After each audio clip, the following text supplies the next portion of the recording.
ஏமாந்தவனும் வேண்டினான், ஏமாற்றியவனும் வேண்டினான். திரைக்கதை எழுதியவனிடம். ஒரு பொருள் 2 முறை முக்கியமாக தெரியுமா?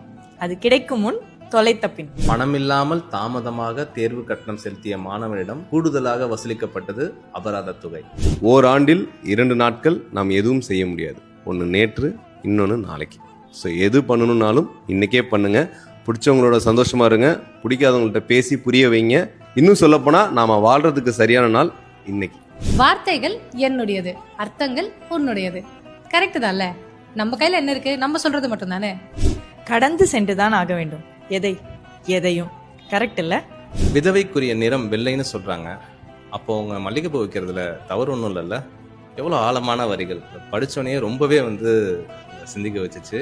உன் வீட்டின் வெளிச்சம் நீதான் என்று தெரியும் போது உன் சோம்பேறித்தனம் மறைந்து போகும். சமல்ல?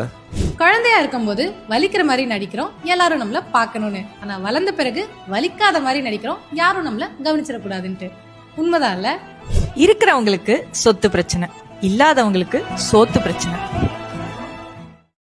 மருந்தால் ஆறாத காயங்களும் மறந்தால் ஆறும். எவ்வளவு பவர்ஃபுல்லான வரிகள்ல. சிகிச்சை பலனின்றி இறந்தவர்களை விட சிகிச்சைக்கு பணம் இல்லாமல் இறந்தவர்களே அதிகம்.